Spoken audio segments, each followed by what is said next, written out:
Here he comes. Give him a round of applause. Right after that.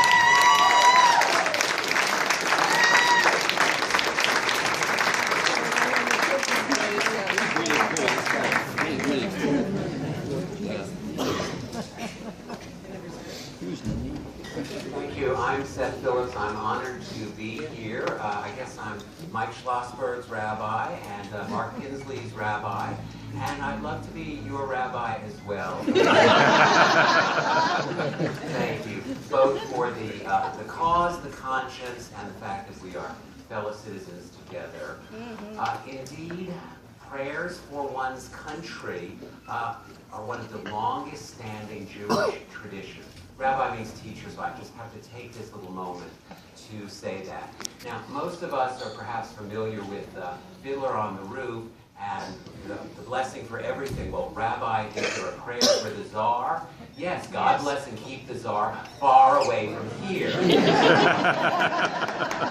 I know that the elected officials and the aspirants who are here today are our kind of folk, but prayer is not only inspirational, it is aspirational, and sometimes the intended audience isn't in earshot of the imam, the minister, the rabbi, or the pastor.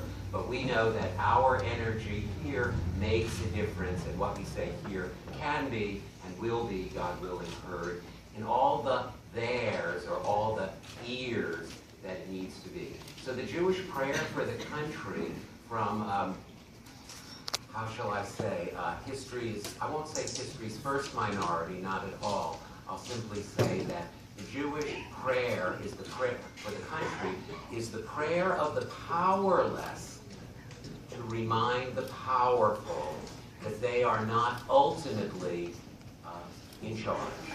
That there's always something more in charge. Our oldest word for God is God, who is sovereign over the King of Kings. When that was the title of the... Ooh, stereo? Okay. That's why we have two ears. God is the sovereign over the Persian King of Kings. So just a little here. So you may not feel like praying for an individual... You may not feel like praying for an individual elected official. I really get that. But I know that the thoughts that you will express and that we will express with our amen at the end are to remind us all of what those officials can and should do when they hear the words of the people and the will of the people. So these words will be heard in synagogues on the Sabbath, tonight, and tomorrow. And if we have fallen far from grace, as it were, in what you hear and in the words of the prayer and what you know in your heart and see with your eyes, please try not to snicker or roll your eyes, but redouble our energy. Everyone's cause, everyone told Dr. King in the beginning how hopeless his cause was. What could one person do? What could two people? What could 10% of the country do to change the 90%? We have changed the country. We truly have. We're just reminded now of the work is not done and what it depends on us. So we have many sources of strength and honor, of life and love, to that which is most inspiring to you, most motivating. I'll ask you to go to that place in your heart and your head as together. God, who has made us one nation out of many peoples, amidst our diversities of race and tradition, unite us in a common love of freedom and in high ambition for our national life. Continue in us the pioneering spirit which led our ancestors across the estranging seas and upheld them in the wilderness, physical and mental, the struggle. Deepen in the people of this land a devotion to the common good, that we may open new doors of hope to the neglected and the oppressed. Cleanse our heart from the greed which preys upon others, and deliver our politics from corruption. Help us to establish this land in righteousness. Imbue with the spirit of wisdom those entrusted with authority, that there may be peace within our borders, and that we may stand among the nations of the earth as an example of justice and a power for goodwill. Let your peace, O God, reign in all our hearts. And to every gathering where we can bring hopes and fears, grant that we may come to wisdom and mutual understanding, that hatred and distrust may be diminished, and the common rule of justice be established. Let peace, O God, prevail throughout the world, throughout our earth, starting with us, so that we, when the cry goes out and the voice is heard from on high or deep within, whom shall I send and who will go for us? Let each of us be able to say, here am I, send me. Amen.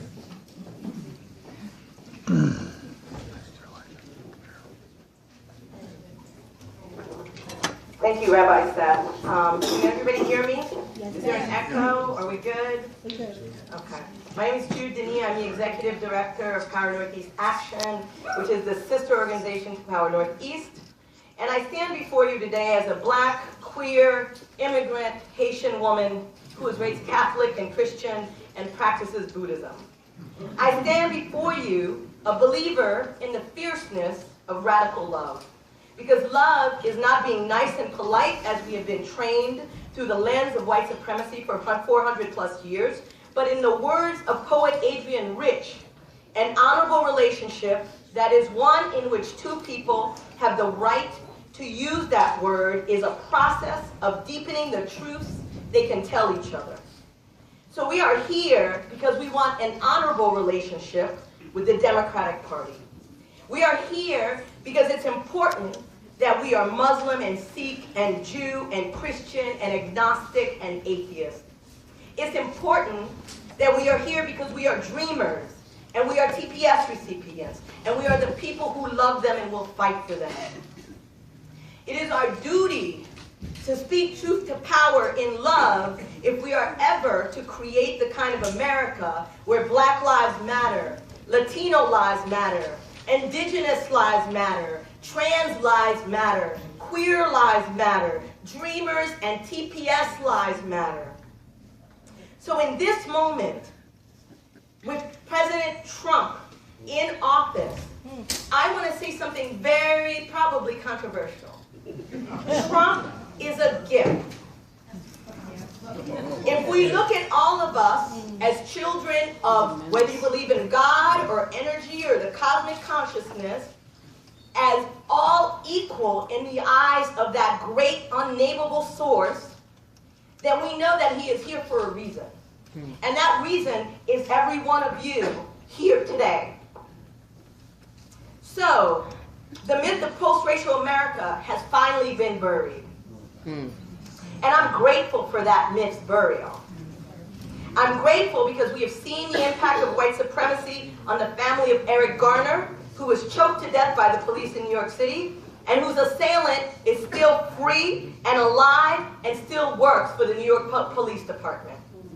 Last month, we lost Eric Garner's daughter, Erica, who fought with every breath in her body for justice. She left behind a brand new baby who will never have known his mother's kiss.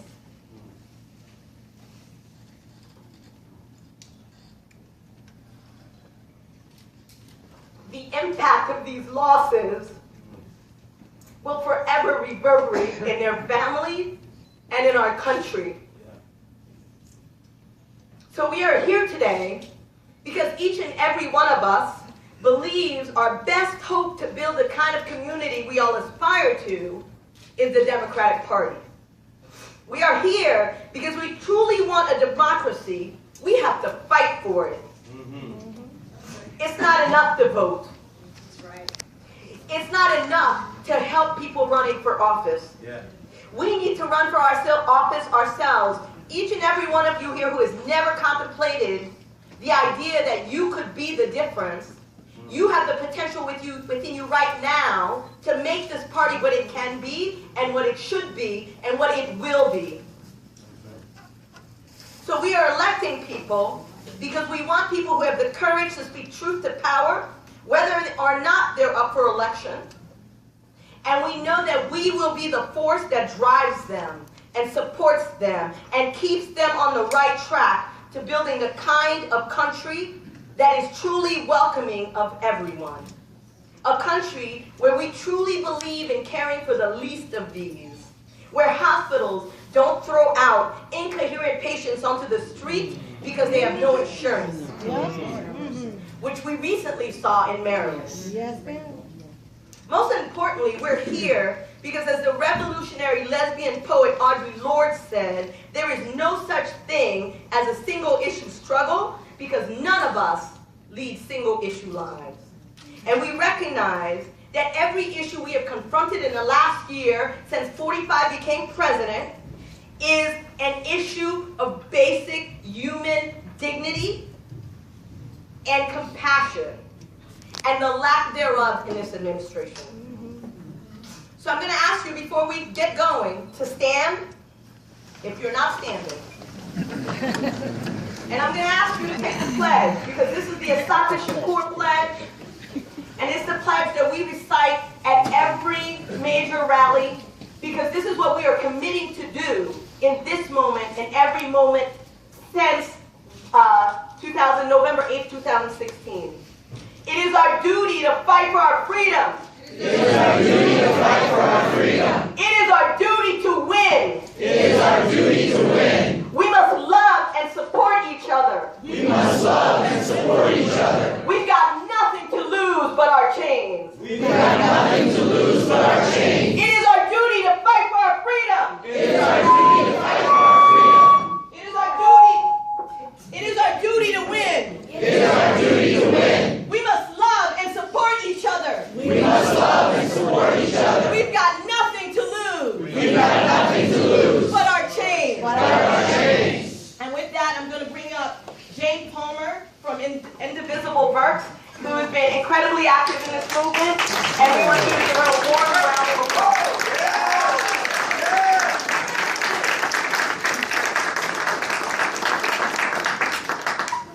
I have it. Can you hear me? Yes, ma'am.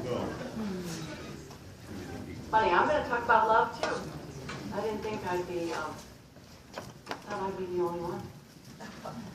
So as Jude said, my name is Jane Palmer. I'm with Indivisible Burks. Who here is from some kind of indivisible resistance type group? Awesome. Our group is just a year old, but we have 2,000 people in Berks County who are fighting like hell to make sure our elected officials truly represent their constituents, including the most vulnerable, including those who have reason to fear that their suffering will be state-sanctioned. Now you can tell by looking at me that I'm not a dreamer. You can tell I haven't withstood abuse because of my color, my accent, my country of origin. I have what we call privilege.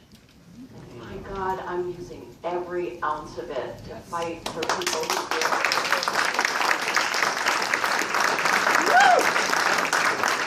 What about you? You fighting too? Yes. My fellow indivisibles and I love this country. Or more accurately, we love the promises of this country. The country we know can truly be one nation, indivisible, with liberty and justice for all.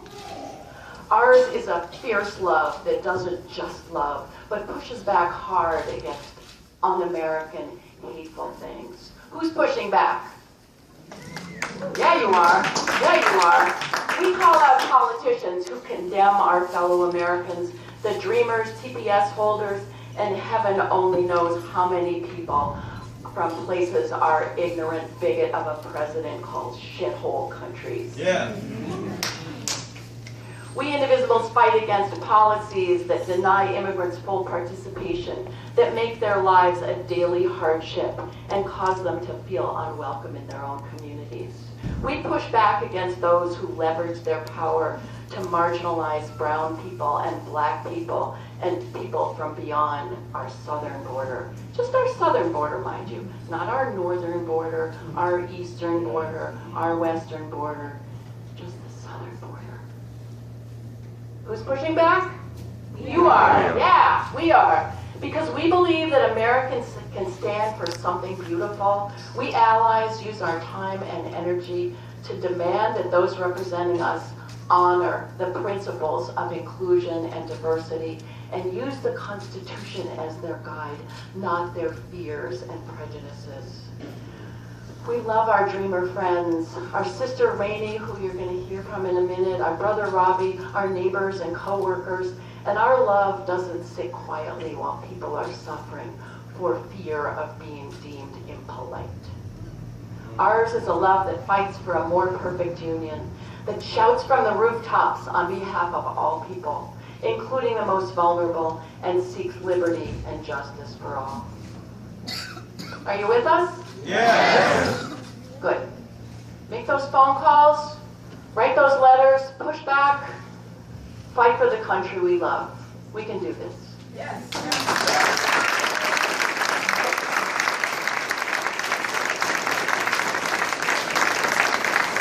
Thank you, Jane. We're going to bring up Philip Armstrong, who is our new Lehigh County executive.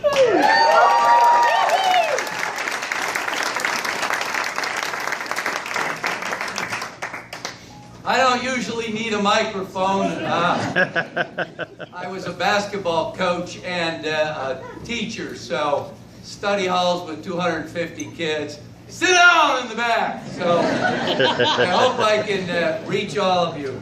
But my first comment in all of this is the biggest tragedy in this recent debate on immigration is we're starting to talk about laws and legislation, and what we have forgotten about are the people. The people that are involved with this.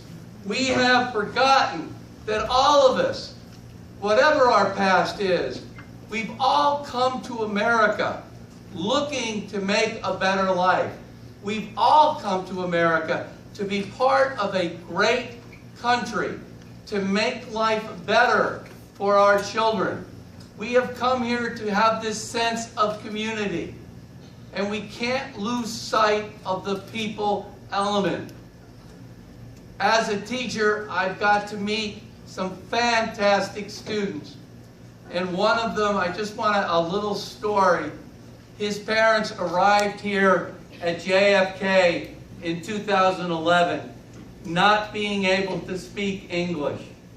Came with college degrees, could not even find the bathroom in JFK because they didn't understand English.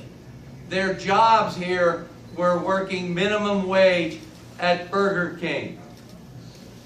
Their son now is on a full scholarship at Cornell to be a doctor. Nice. Now, just think if we said no, and they could not have come here. What we have lost in diversity, what that would have done to our country. We have always been an area of diversity.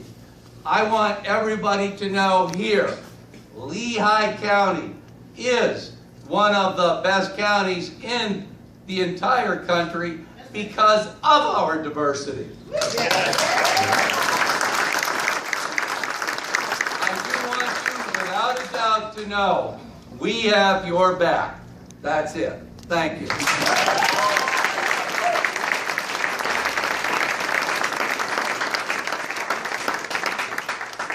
Okay, I'm going to bring up the chair of the Northampton County Dems, the illustrious Matt Munsley.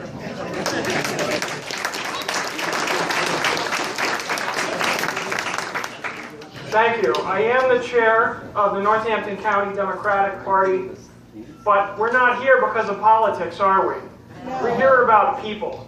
And that's what this is about. It's about people who came to this country, like all of our ancestors, in search of a better life. And people, this is dreamers for whom this is the only country they've ever known in many cases. And we cannot lose sight of that. We all started that way. Whether our ancestors came here last week, or they came decades ago, or they came centuries ago, they all came for that reason. In that sense, Dreamers is the perfect name because we are all dreamers. We all share in that dream, and we have to stand with them in this. Now we know that politically, almost everybody says that they're in favor of the Dreamers. It doesn't even seem to be partisan. So what's the problem? It's been 4 months that they've been in jeopardy, and we know the date, the clock is ticking. We call on Congress, stand up and support the Dreamers. We stand with the Dreamers. We will stand with the Dreamers. Now it's time for our elected officials to do their part. Thank you for being here and standing with Dreamers.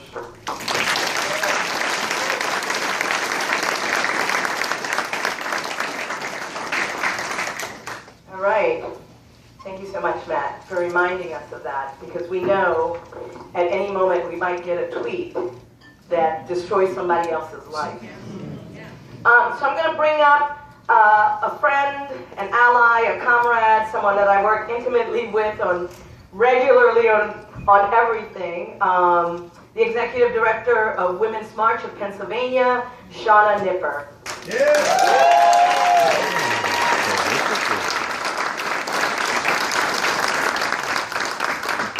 Good afternoon, everybody. If anyone knows me, they know I don't write speeches. I talk to you about what I believe, and I talk to you from my heart. And I have some questions for y'all today. How many of you knew who your representative was before the election? How many know now who your representative is? How many of you called your representative in the last month? Prior to the election, how many of you had called your representative ever? So that's what we're doing right now. We're engaged. And what we're doing is mattering for every issue that comes up. Now, I know we all stood up for health care. That was an issue that we all felt personally impacted by, right? Everybody has a brother, a sister, a mother, a father, a friend who's had some sort of illness. I'm a pre-existing condition, right? So what I want to ask of every single person in here is, if you stood up for health care, stand up for Dreamers. If you stood up against the trans ban, stand up for TPS. If you stood up against the Muslim ban, stand up for black and brown people and racial justice. We cannot do this on our individual issues. This is not something that we can sit at home and say, you know what, that's not me. I'm not a dreamer. My parents were here, what's the word? Legally. Now, there is no such thing as an illegal person.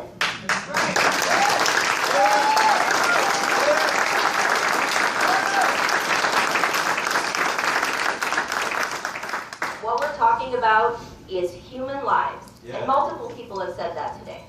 And you're going to hear from Dreamers today. And when you see a real person, introduce yourself, meet that person, because now it does affect you. That's your friend. Make it affect you.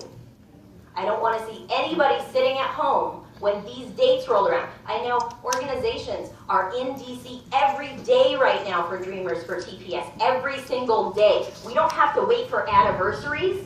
The anniversary of the Women's March, impeach Trump. Is impeaching Trump going to make Dreamers safe? No. So how are we going to do it? We're going to push Congress. We can't focus on one bigoted person. We have to focus on true long-term change and advocacy. If you're not there every day calling for everyone's issues, we are not going to win. So what are we going to do?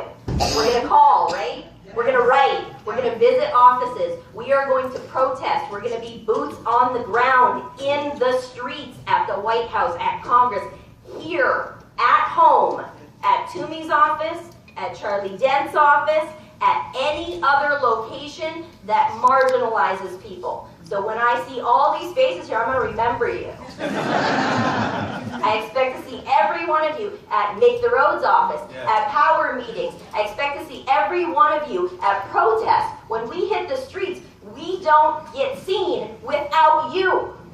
It doesn't matter who I am. It doesn't matter who Jude is. It doesn't matter who these organizers are if the people don't show up. So my ask for you today, because I always have ask, y'all know, right? My ask for you today is to sign up with these organizations. Put your name on their list and show up. Thank you. Yeah.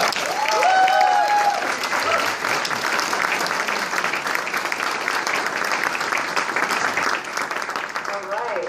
That's exactly right. Because you know what? We don't win by going to rallies. We win by knocking on doors and talking to our neighbors and our friends and our families. So with that in mind, I'm going to bring up our newly elected school board member, Cheryl Johnson-Watts.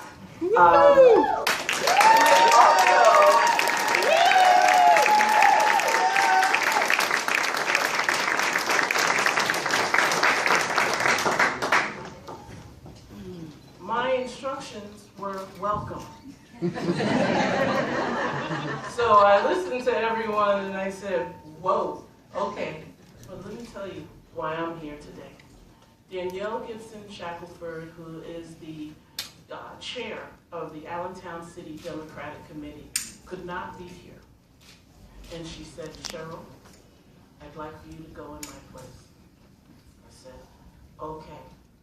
Because you know what? Where you send me, I go. All right.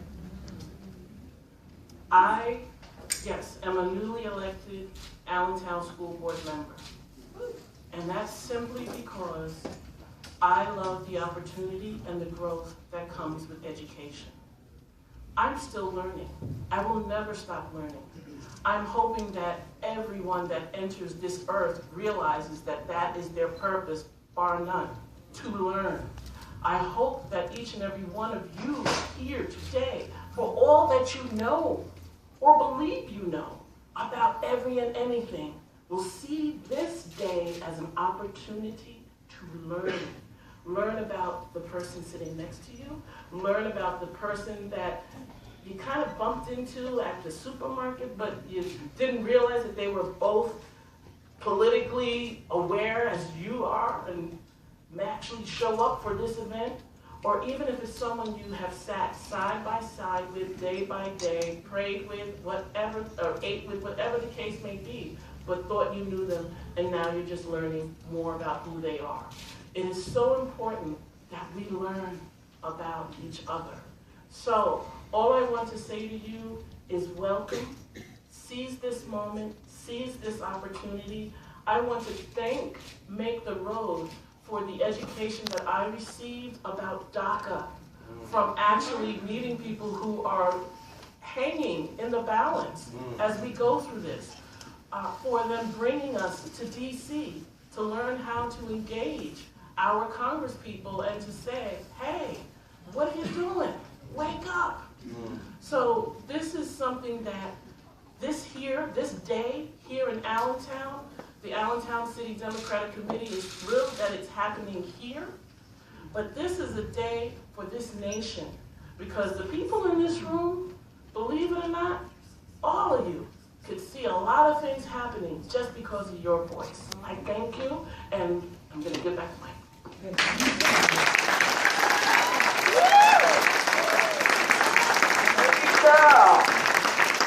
So we're going to move along and we're going to bring up another member of the Allentown School Board who has been active in this community for, God, I've known her since 2008 when she had an Obama car. You couldn't see the car, all you could see was the placards on the car. Cece Gerlach.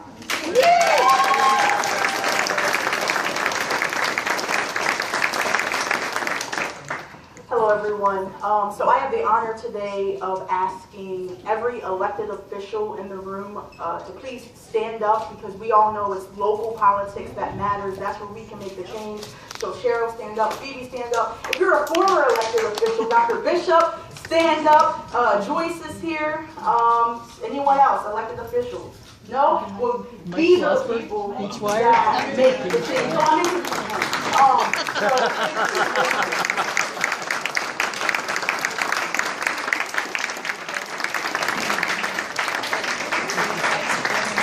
So I'm serving as Vice President of the Allentown School Board, and I also have the honor of introducing one of our amazing state reps, Mike Sloshberg. He does great work, works with the school district hand in hand, and that's what it takes to change the cities. So, Mike Sloshberg.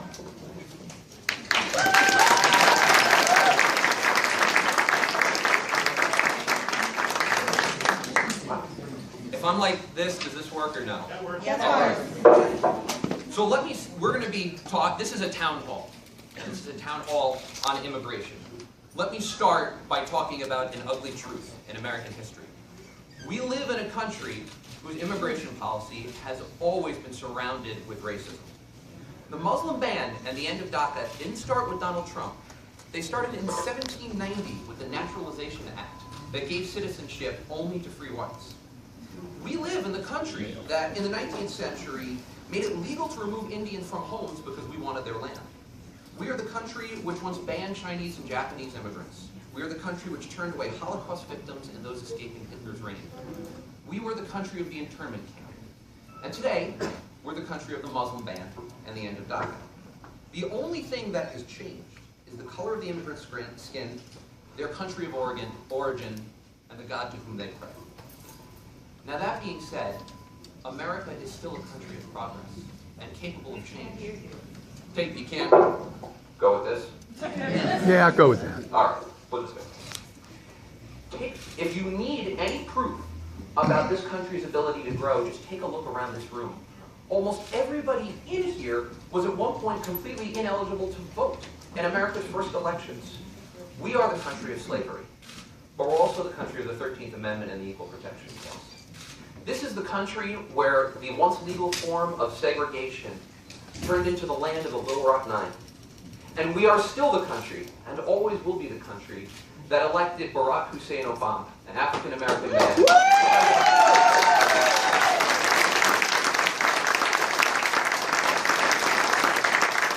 That's an easy applause one. All of that being said, the work is never done. America is the land of redemption. But let's be honest, right now we need redeeming. The President of the United States is a man utterly lacking in compassion, decency, dignity, and the ability to talk about policy decisions that are longer than a single tweet. The political winds may be at our back, but that does very little for the 1 in 5 American children living in poverty. That does very little for African American babies, who are twice as likely to die as infants than white babies. And that does very little to ease the burden of an overactive criminal justice system, one which is comprised of 60% African Americans, despite the fact that they make up 30% of the population. Now, to put that even more locally, political winds haven't blown strong enough to fix Pennsylvania's broken and inequitable school funding system, a system that uniquely disadvantages the children of Allentown. And this has all occurred, or not occurred, despite the heroic efforts of people like Governor Wolf and Representative Schweier to provide a level playing field for the children of the Allentown School District and the amazing men and women who teach there, including my wife. Little biased. I will say, as I fight for you, I draw strength and inspiration from the activists, from the citizen activists who were here today. A couple of months ago, I met with a woman named Amber Clark. Amber, who's over there, and I didn't know she was going to be, is a Allentown resident and constituent of mine. She has a young daughter who takes the bus home from school every day. And every day, Amber watches cars blow past the bus's stop arm sign. Outraged by this, Amber assembled a small online army, did extensive research, and arranged for meetings with government officials. Her research came up with the absolute perfect solution. Enables poor school districts like Allentown to finance the purchase of stop arm cameras that would automatically capture people violating these laws, and in doing so, save the lives of children. I love the idea, and I'm working with partners to make sure it happens as we speak. Amber's activism may change the state, and she is just one person, just one good and engaged person. And if there has been any positive since the election of Donald Trump, it's been a plethora of citizen activists, of people who are willing to stand up and say enough. All of you have given a voice to the voiceless. All of you have swung elections. You've probably saved lives. To borrow a quote from former President Obama, the highest office in the land is that of citizen. A citizen loves their community, their commonwealth, and their country. They don't just point out problems. They find ways to solve them. And in the darkest of nights, they are the match that sparks the flame. Let me conclude with this. My favorite quote is from Dr. Martin Luther King. The arc of the moral universe is long, but it bends towards justice. But let me add an addendum to that. We have to be the ones who bend it. All of that being said, as a state representative, I can only do so much. And I can only do so much with friends and supporters. And it is my pleasure to introduce you to one of my biggest supporters, my best friends, and more importantly, your state representative and one of your biggest supporters, Representative Peter Schweier.